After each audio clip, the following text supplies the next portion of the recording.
제6시가 되매 온 땅에 어둠이 임하여 제9시까지 계속하더니 제9시에 예수께서 크게 소리 지르시되 엘리 엘리 라마 사박다니 하시니 이를 번역하면 나의 하나님 나의 하나님 어찌하여 나를 버리셨나이까 하는 뜻이라. 곁에 섰던 자 중 어떤 이들이 듣고 이르되 보라 엘리야를 부른다 하고 한 사람이 달려가서 해면에 신 포도주를 적시어 갈대에 꿰어 마시게 하고 이르되 가만두라 엘리야가 와서 그를 내려주나 보자 하더라. 예수께서 큰 소리를 지르시고 숨지시니라. 아멘.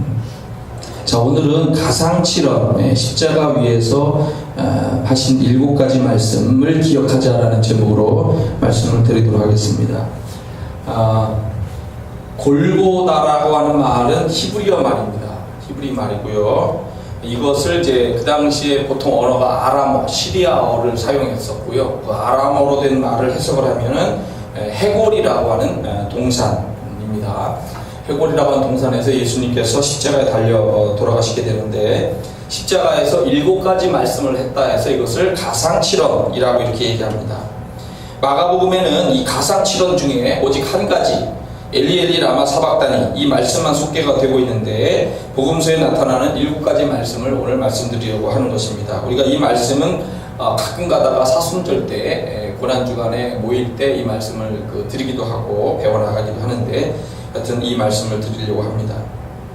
자, 제일 첫 번째는요, 누가복음 23장에 나오는 말씀입니다. 예수께서 이르시되 아버지 저들을 사하여 주옵소서 자기들이 하는 것을 알지 못함이니이다 라는 말씀입니다. 예수님은 처음으로 하나님을 아버지라고 불렀어요. 구약에서는 또 구약적 전통에서는 하나님이 너무 무서운 하나님이었어요. 그래서 하나님을 처음에 만났었던 이제 아브라함 같은 경우에는 그냥 이렇게 친근하게 이렇게 다가와서 말씀하시고 가시는 이런 입장인데 이스라엘 백성들은 그 시내산, 호렙산이라고 하는데 그 시내산에서 하나님을 만날 때 그냥 막 우레와 번개가 치고 막 흑암 중에서 이렇게 우르릉 꽝꽝 하면서 하나님 말씀하셨어요. 그렇기 때문에 너무 무서워가지고 제발 하나님 직접 말씀하시지 말고 모세를 통해서 해달라고 그렇게까지 부탁을 해가지고 모세를 통해서 하나님이 말씀을 하시게 되죠. 하나님이 무서운 어떤 공포, 이런 두려운 하나님으로서 이렇게 인식이 됐었었는데 예수님은 하나님을 아버지라고 부르셨고 우리에게도 아버지라고 부르라 라고 주기도문을 가르쳐 주셨어요. 그리고 여러 곳에서도 아버지라고 하는 것을 계속 표현을 하고 계시고요. 하나님을 아버지라고 부를 수 있다라고 하는 것은 하나님과 우리와의 관계가 아주 친밀하다라고 하는 것을 얘기하려고 하는 거예요. 여러분 아버지 하면은 어떤 모습이 떠오르시나요? 개인적으로 느껴지는 아버지의 모습들이 있겠죠? 어떤 분은 공포로서 아버지를 생각하실 수가 있고 또 친절한 아버지로서 생각할 수가 있을 겁니다. 저도 개인적으로 아버지를 항상 어려워했죠. 근데 아버지라고 했을 때 제가 기억하는 게 있어요. 다른 여러 가지가 많이 있지만 그 중에서 제가 생각하는 것 중에 하나는 교회를 항상 새벽 기도를 갈 때도 저를 어릴 때 데리고 갔거든요. 제가 이제 자다가 깨어나고 그러면 이렇게 데리고 손을 붙잡고 가기도 하시는데 업고 가시기도 하셨단 말이에요. 그 아버지의 넓은 어깨의 등에 매달려서 그때 갈 때 마치 세상에서 내가 굉장히 사랑받고 있다라고 하는 어떤 이런 생각이 그때 굉장히 컸다고 생각이 들어요.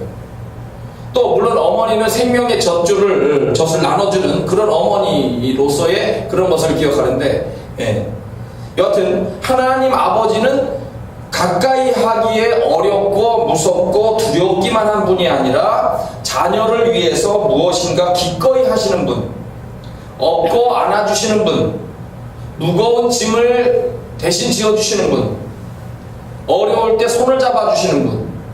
저도 이렇게 빗길에 또는 눈길에 이렇게 미끄러질 때 아버지가 제 손을 이렇게 잡았던 그 기억을 갖고 있습니다.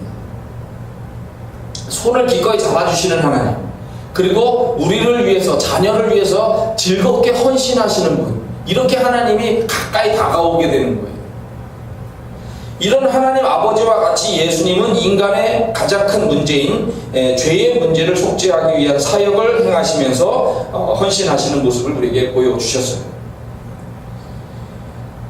자, 여기에 근데 중요한 게 이제 용서죠.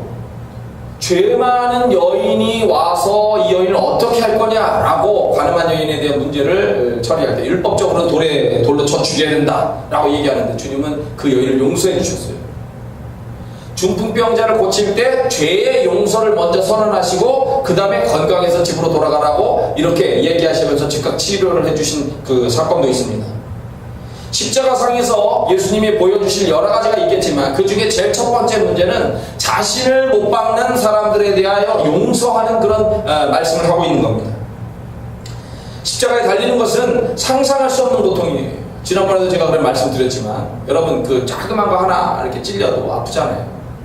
근데 여기에다가 이 13에서 18cm에 해당하는 이 사각형의 못을, 대못을 여기다가 박는다고 생각해보세요. 이게 으셔지면서 느끼는 그 고통이 얼마나 컸을까.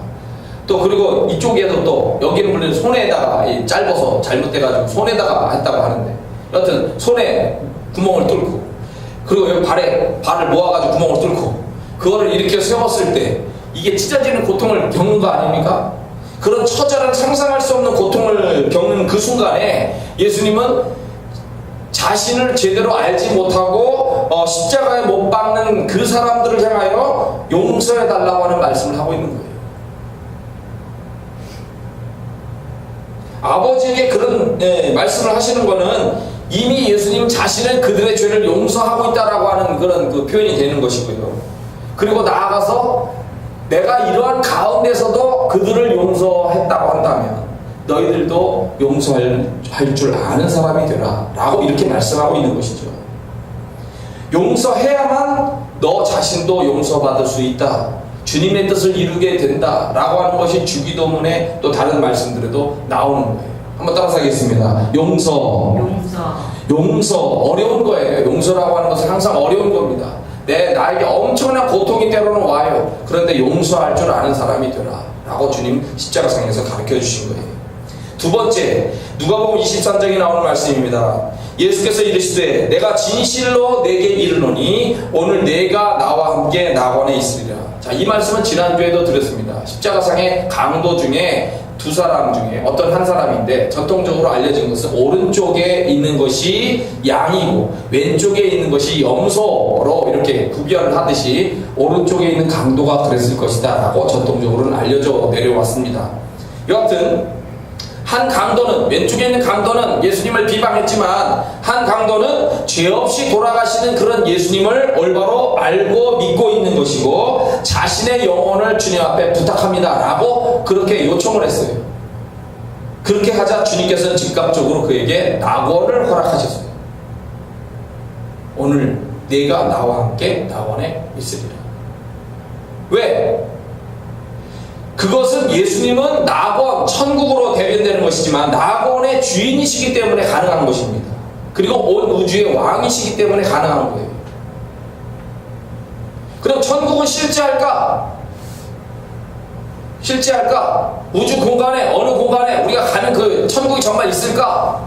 근데 천국이 실제한다라고 발표가 됐죠. 언제?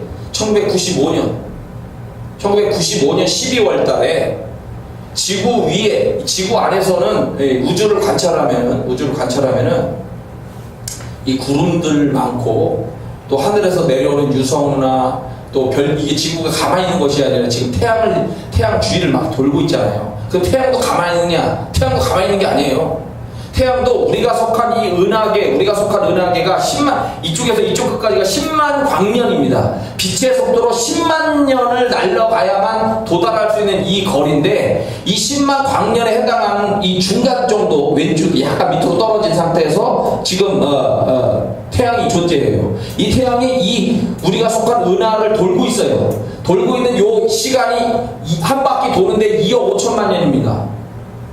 태양이 지금 굉장히 빠른 속도로 날아가면서 이 은하를 돌고 있는데 여기에 지구와 이 지구를 태양을 둘러싼 9개 행성이 막 같이 쫓아가는 건데 태양이 어떻게 날아가냐면 이렇게 날아가요. 이렇게 태양이 지금 이렇게 날아가고 있습니다.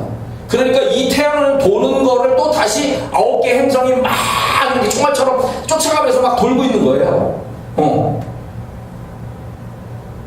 그런데 이런 그 영향들이 있다 보니까 지구 안에서는 제대로 우주를 볼 수가 없는데 지구 바깥에 예, 영향을 받지 않는 곳에다가 망원경을 하나 딱 띄워놨단 말이에요. 허블 망원경이라고 유명한, 예, 이 일반 가시광선과 자외선까지 잡을 수 있는 그 망원경을 띄워놨어요.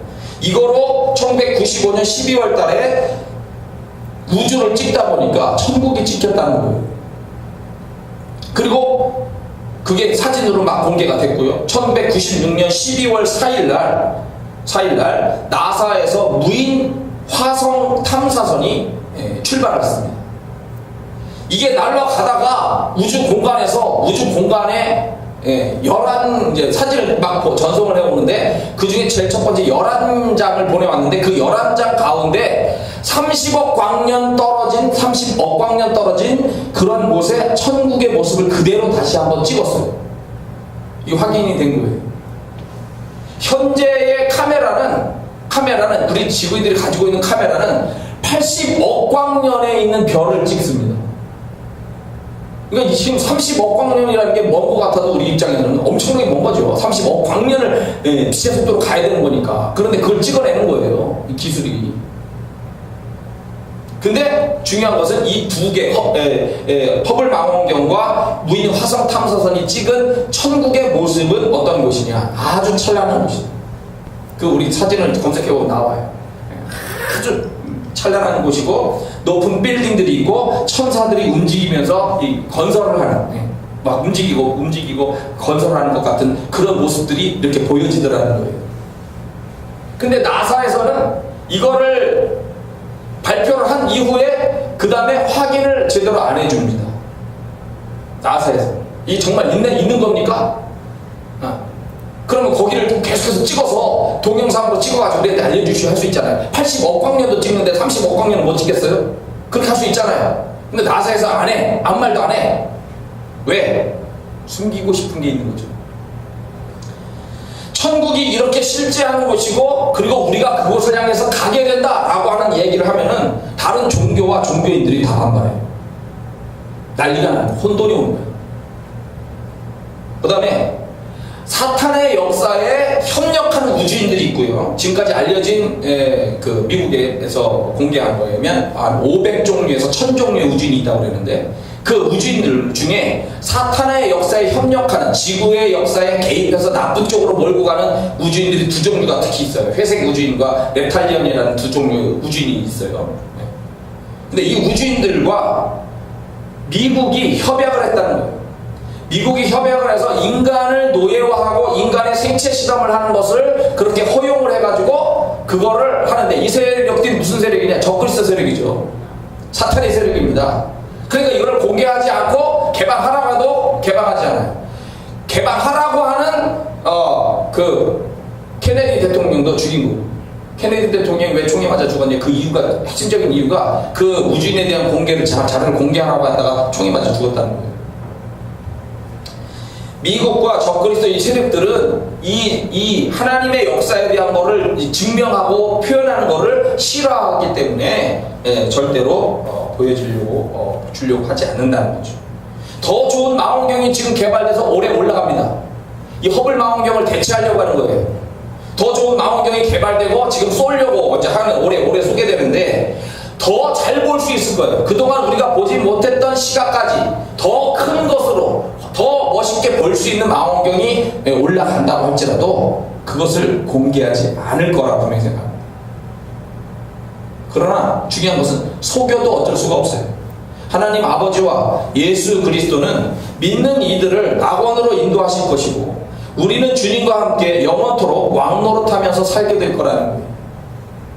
주님이 주시는 천국을 일부러라도 하나님은 보여주실 거라 이거죠. 일부러라도. 평상시 때 우리에게는 숨겨놨던 것이지만 때가 되면 될수록 그거를 자꾸 보여주실 거라는 거죠. 그러니까 우리는 그 강도에게 낙원에 네가 있을 것이다, 주님이 책임지도 못할 말을 그렇게 하시겠어요?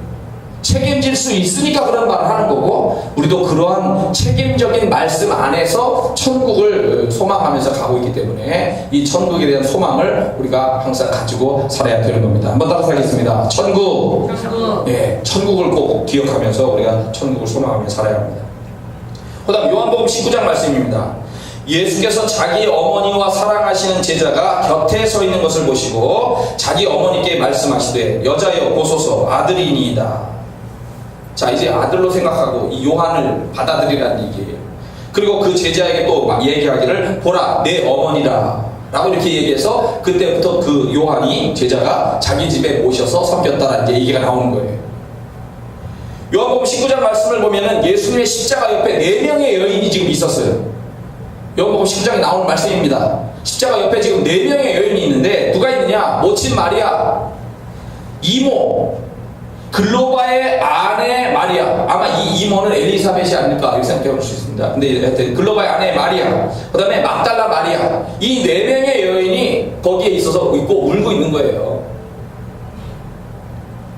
예수님은 지금 이 마리아를 보고 있는데 이 마리아의 남편, 자기 육신의 아버지 요셉은 이미 죽었어요. 그 당시 일찍 어떤 건강상의 문제든 어떤 그랬든지 나오진 않지만 하여튼 죽었어요. 요셉은 남편 요셉이 죽고 외로운 마리아를 보고 있는 것이고, 또 내가 아들이지만 그리스도로서 그 아들의 고난, 그리스도의 고난을 보고 있는 그 슬픈 마리아를 생각하면서 이 마리아를 제자 요한에게 부탁을 하고 있는 거예요. 그건 효도에 대한 부분입니다. 성경은 부모님께 효도하라고 가르치고 있잖아요. 효도할 때 장수의 축복, 효도할 때 은혜를 베푼다는 것이 성경에 나오고 있습니다. 예수님은 그대로 그것을 실천하고 있는 거예요. 충북 제천에 제천 출신으로 판사가 된 분이 한 분이 있었는데 이분이 허리가 굽은 장애인이었답니다. 장애인. 어린 시절에 그의 아버지가 술과 도박에 빠져서 이렇게 살았대요.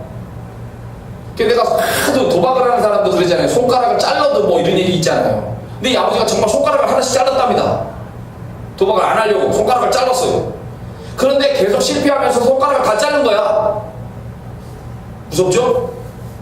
손가락이 다 잘려나가서 손으로 화투를 잡을 수가 없게 되니까 배리자를 세워서 노름을 하더래요. 이 중독에 빠진다는 게 엄청 무서운 거죠.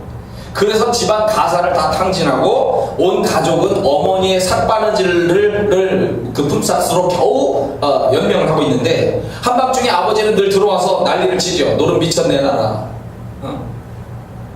어머니가 줄 수 없다, 돈이 없는데 막 이렇게 하면서 이제 난리를 치면서 화가 나니까 아버지가 홧김에 마루에 앉아있던 이 아이를 그냥 갖다 매다 꽂은 거예요. 그래서 곱사등이 됐어요. 얼마나 이 아이가 이 아버지의 원한으로 가득 차 있을까요? 곱사등이 되니까 아이들은 학교 가니까 병신이라고 놀리는 거야. 놀아줄 친구가 없는 거야. 그러니까 이 아이는 그런 비난을 받으면서 그냥 오로지 내가 살 길은 공부밖에 없다 해서 공부만 주구장창 한 거지. 그래서 좋은 대학에 들어갔어. 그리고 사법고시에 합격해가지고 판사가 된 거예요. 그런데 아버지를 어떻게 생각할까요?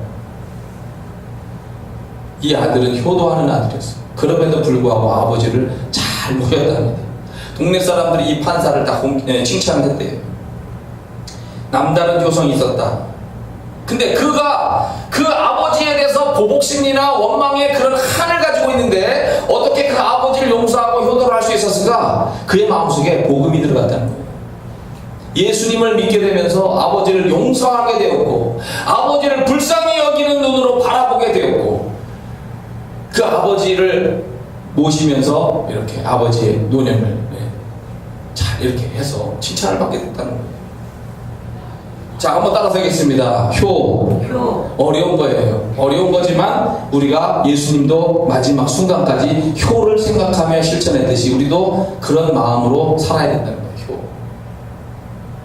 자, 그 다음 4번째, 제9시에 예수께서 크게 소리 지르되, 오늘 읽은 말씀입니다. 엘리엘리 라마 사박다니, 번역하면 나의 하나님 나의 하나님 어찌하여 나를 버리셨나이까.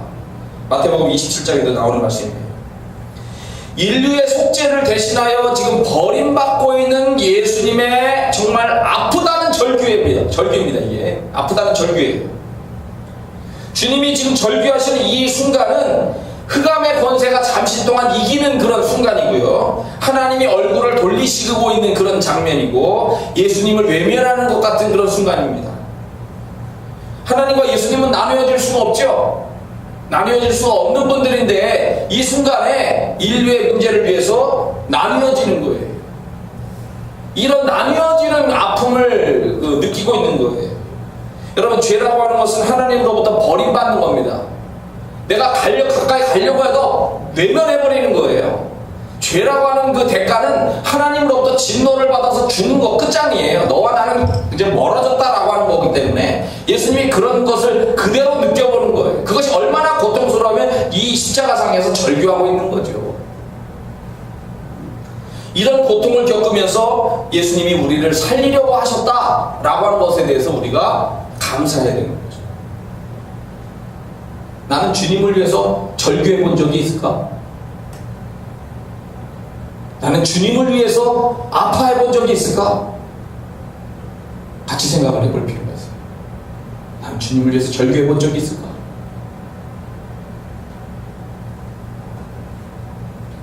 자, 5번째입니다. 그 후에 예수께서 모든 일이 이미 이루어진 줄 아시고 성경을 응하게 하려 하사 이르시되 내가 목마르다. 요한복음 19장에 나오는 말씀입니다. 내가 목마르다. 여러분, 십자가에 달리면 당연히 그동안 채찍에 맞은 것도 있고 여기 막 못을 박고 이렇게 해가지고 여기도 박았으니까 물과 피가 계속 빠져나가니까 수분이 부족해지죠. 그러면 제일 먼저 나타나는 현상이 입술이 마르기 시작하죠. 그죠? 그럼 목에 갈증이 옵니다. 여러분, 평상시 살 때에도 입술이 마르기 시작했다. 지금 빨리 물 달라고 하는 신호예요. 물을 빨리 드셔야 돼요. 응? 육신적으로 수분이 부족하니까 예수님이 목마르다 했겠지. 당연히 맞습니다. 그래서 당연히 그럴 거예요. 그런 현상이 나타나는 거예요. 그러면 예수님은 지금 아낌없이 물과 피를 다 쏟는 거예요. 나중에 창까지 이제 맞는 거지만. 예수님의 이 말씀은 인간이 하나님을 떠나면 갈증이 나는 인생이 된다는 것도 보여주고 있어요.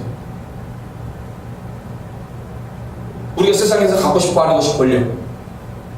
권력도 중독성이 굉장히 강하다고 해요. 권력을 가져본 사람들이 이야기합니다. 권력은 그냥 권력이 이게 아니라 권력은 굉장히 중독성이 강해서 알코올 중독이나 마약 중독이나 도박 중독 이런 것뿐만 아니라 권력을 향하는 이 인간의 마음은 엄청난 중독성이 가지고 있다는 거예요. 왜냐면 권력의 맛이 짜릿하거든. 그걸 지키려고 국회의원들은 자기들의 권한을 지키려고 지금도 막 하고, 요번에 보니까 대법원에 또 얘기를 했더라고요. 국회의원들의 비자 활동비인가 그런 걸 공개적으로 개방하지 마라. 근데 미국 같은 경우 선진국들은 다 개방을 하기도 하거든요. 그러니까 투명하게 재정을 운영한단 말이에요.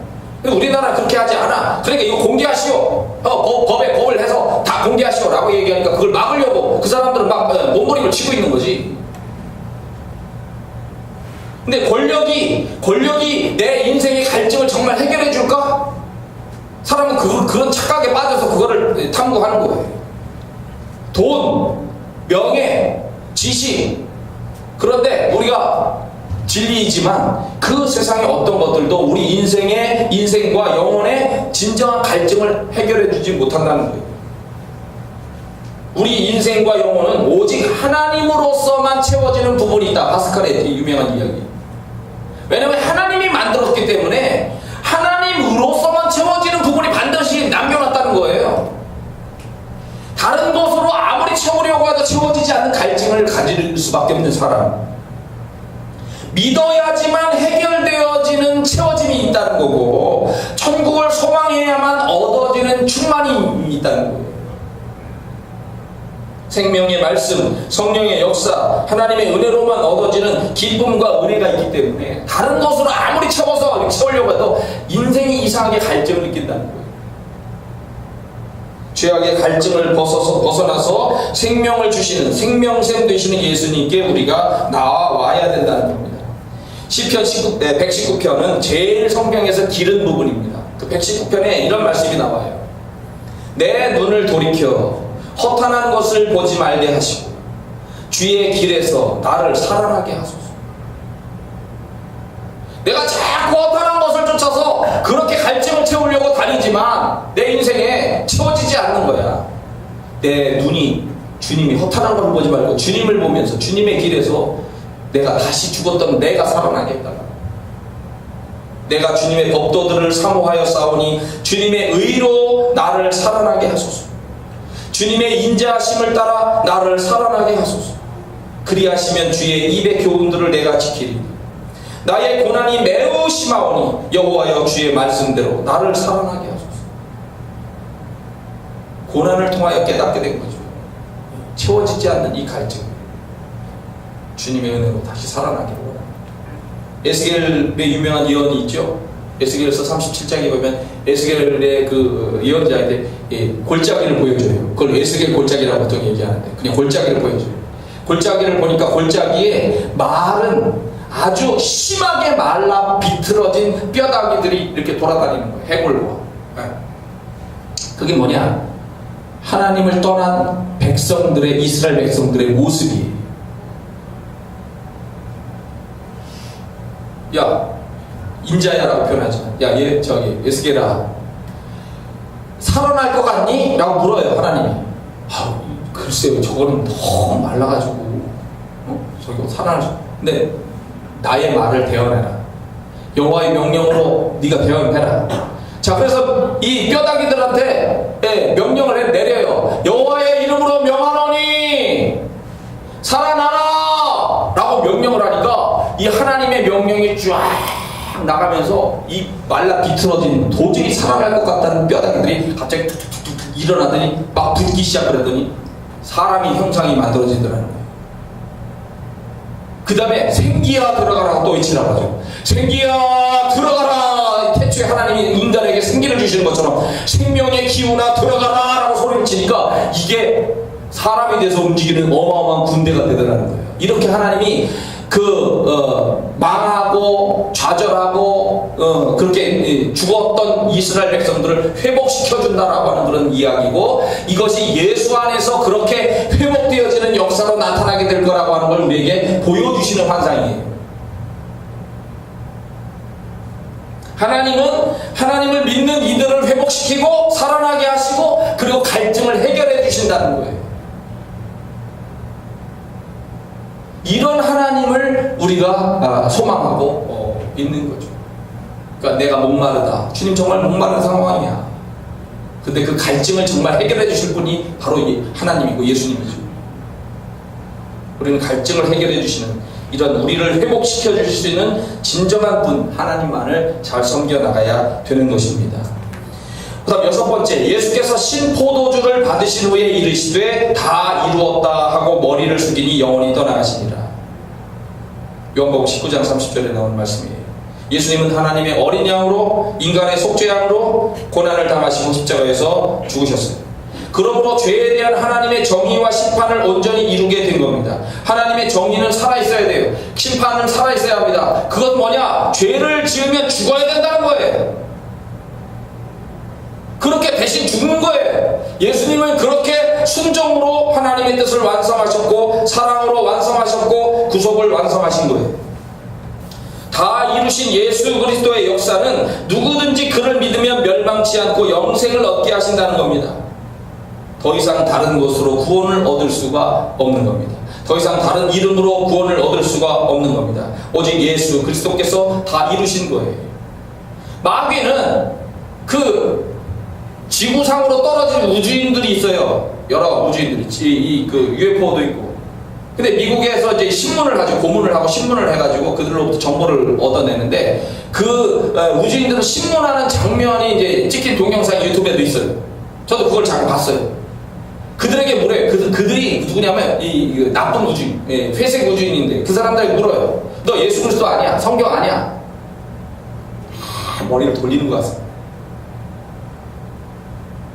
정확한 대답을 안 해. 정확한 대답을 안 해. 그리고 그거 말고 딴 얘기. 그들은 어떻게든지 예수 그리스도의 사건을 왜곡하려고 하고 빗나가게 하려고 하고 무시하려고 하고 하는 뜻이 딱 보여져. 딱 보여진단 말이에요. 마귀는 예수 그리스도의 역사에 대해서 당연히 왜곡하려고 하죠. 다 이루지 못했다라고 얘기합니다. 다 이루지 못했다고. 이단들을 보세요. 이단들은 예수 그리스도가 십자가상에서 다 이루지 못했다라고 얘기를 하고 자기가 이루어야 된다고 교주는 얘기를 하는 거예요. 그거를 믿고 사람들 갔는데, 교주가 죽는 모습까지 보고 난 다음에 일본에 있는 어떤 신도는 자살을 해. 거기서 뉴스에도 나온 얘기예요. 나는 나를 나를 구원해줄 메시아로 믿고 따랐는데 죽는 걸 보면서 이게 메시아가 아니다라고 하는 걸 알게 된 거지. 그러니까 자살을 해버렸어. 우리가 알고 있는 퀴리 부인이라는 분이 있어요. 과학자로 나중에 유명하게 되는데, 이 퀴리 부인이 어려서부터 철이 들 때까지 어머니의 사랑을 의심했다고 합니다. 왜? 어머니로부터 한 번도 키스를 받아본 적이 없대요.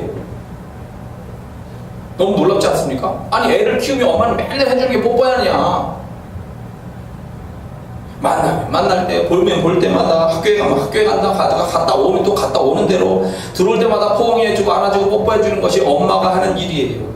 다른 엄마들 보니까 아이들을 안을 때마다 항상 뽀뽀하고 잘 갔다 오라고 하면서 키스를 해주는데, 자기 엄마는 한 번도 키스를 안 해주더라는 거야.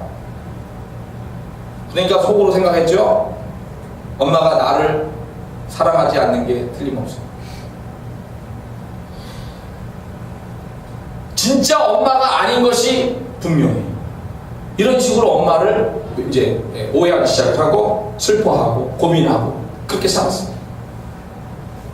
다른 친구들이 너무 부러웠죠. 그런데 나중에 알게 됐습니다. 왜 그 엄마, 내 엄마는 딸인 나에게 한 번도 키스를 안 해줄까? 그건 나를 사랑하지 않기 때문이 아니라 엄마가 일생 동안 결핵에 걸려 있었기 때문이에요. 이 결핵이 아이에게 옮기면 이 아이도 죽을까봐 엄마가 키스를 하고 싶고 포옹을 하고 싶죠. 그런데 그걸 하지 못한 거야. 그거를 나중에 커서 알게 됐어. 아, 엄마가 나를 사랑하지 않기 때문에 키스를 안 한 게 아니구나. 나를 미워하기 때문에 그래서 키스를 안 한 게 아니구나. 나를 사랑하지만, 안고 싶고 키스하고 싶지만 엄마는 결핵에 걸려서 그렇게 고통스러웠기 때문에 자녀에게 그걸 옮기지 않으려고 멀리서만 얘기를 합니다. 항상. 예수님을 믿고 우리가 섬겨나갈 때 고난이 오고 역경을 만나기도 합니다. 그럴 때마다 하나님은 나를 사랑하지 않는 게 틀림없어. 하나님 나를 정말 사랑하실까? 라고 우리도 똑같이 고민을 하게 되고 아파하고, 하나님 정말 이 길이 있는 겁니까? 라고 질문도 할 수도 있어요. 근데 하나님이 우리를 버리거나 외면하시는 게 아니죠. 우리는 고난에 담긴 하나님의 큰 뜻을 알게 돼요. 고난을 통하여 하나님을 의지하게 만들고, 고난을 통하여 우리를 성장시키고, 고난을 넘어서 복이 온다라고 하는 사실을 알기 때문에 그런 것에 대한 하나님의 큰 사랑을 깨닫고 성장하는 거죠. 성장하는 시각으로 하나님을 보게 되니까 감사하게 되는 거죠.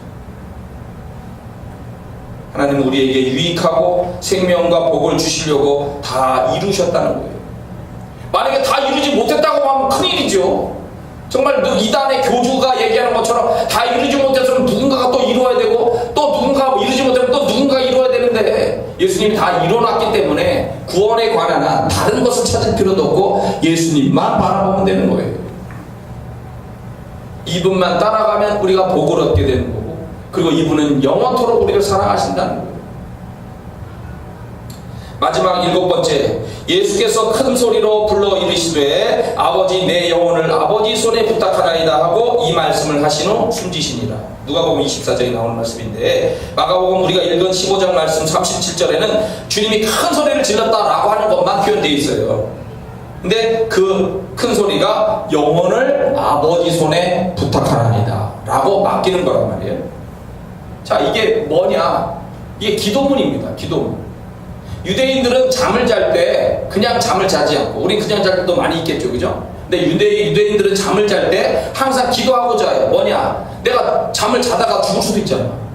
그러니까 잠자는 동안에라도 내 영혼을 주님 맡아달라고 내 영혼을 부탁합니다 라고 하고서 기도하면서 잠을 자는 거예요. 저녁 기도예요. 예수님이 마지막으로 기도를 하시고 또 돌아가시는데, 저녁에 잘 때 유대인들이 늘 하던 그 기도를 그대로 하시면서 이렇게 이제 돌아가시게 된다는 거예요. 이거를 보면서 우리가 깨달을 수 있는 것은 이것이지요. 우리는 우리의 영혼을 하나님께 맡겨야 됩니다. 깨어 있을 때도 마찬가지로, 그리고 잠을 잘 때도 마찬가지로 우리의 삶 속에서 날마다 나는 나의 삶을 하나님께 맡깁니다 라고 하는 기도를 매일 해야 되는 것이고, 식사할 때도 할 수 있는 것이고, 저녁에 잘 때도 할 수 있는 거예요. 그렇게 해야만 되는 거죠. 인생을 마칠 때 여러분 어떤 모습으로 죽기를 원하십니까? 죽기 전에 마지막 기도가 있다면 내 영혼을 아버지 손에 부탁합니다. 이런 기도를 하고 마쳐야 되겠죠. 그죠? 감리교 창시자인 존 웨슬리, 그 동생이었던 찰스 웨슬리는 찬송한 사람으로 유명한 사람이에요. 이 사람의 찬송이, 찰스 웨슬리의 찬송이 한국 찬송가에도 제일 많이 들어와 있습니다. 근데 이 찰스 웨슬리가 만든 찬송가 중에 388장 비바람이 칠 때와라고 하는 찬송가가 있어요. 자, 이 찬송가는 어떻게 만들어졌냐면 어느 날 서재의 이 창문, 방문을 이렇게 열어놨어요. 열어놨는데 갑자기 바깥에서 새 한 마리가 막 급한 게 막 방 안으로 들어온 거야. 왜? 매가 이 작은 새를 잡아먹으려고 공격을 했기 때문에 이 매는 살길을 쫓아가지고 막 사람이 사는 이 집 안으로 들어와 버린 거지요. 그의 방 안으로 들어와가지고 새가 막 공포에 질린 채 막 왔다 갔다 하는 거예요. 몇 바퀴를 돌더니 이제 푸드득거리면서 그가 앉아있는 이 옷소매로 싹 들어온 거예요. 새가. 찰스 놀랬죠. 움직이지도 않고 가만히 있었어요. 새가 어떻게 하는가 가만히 보니까 새가 여기서 숨을 헐떡거리는 거예요. 이렇게 헐떡거리다가 이제 잠시 후에 안전하다는 걸 깨닫고 평안해진 거죠. 그래서 이 어린 새를 꺼내서 머리를 쓰다듬어주고 건강하게 잘 살아라 하고서 창밖으로 딱 내보내줬어요. 근데 그때 그의 마음속에 떠오르는 노래의 시가 있었던 거죠. 찬송시가. 그게 바로 이 가사입니다. 비바람이 칠 때와, 그럼 비바람이 칠 때 있잖아요. 비바람이 칠 때와 물결 높이 일 때 사랑 많은 우리 주님 나를 품어주소서. 풍파 지나가도록 나를 숨겨주시고 안식 얻는 곳으로 주여 인도하소서. 나의 영혼 피할 때 예수밖에 없으니 혼자 있게 마시고 위로하여 주소서. 구주 의지하옵고 도와주신 비오니 할 수 없는 죄인을 주여 보호하소서. 1절 2절 말씀 제가 읽어드렸어요. 영혼과 삶을 하나님께 맡기면 주께서 보호해 주시고 천국으로 인도하신다는 걸 믿기 때문에 부탁을 하는 거예요. 그런 모습을 우리가 오늘도 가지고 우리의 인생을 또한 아름답게 살아가야 되는 것입니다. 이 십자가의 가상 7원을 기억을 하면서 여러분과 제가 주님께 늘 감사하고 그리고 효도도 하고 그리고 천국을 소망하면서 믿음 가운데 잘 달려가면서 좋은 열매 많이 맺으시는 여러분과 제 삶이 되기를 축원합니다. 다 같이 한번 기도하겠습니다.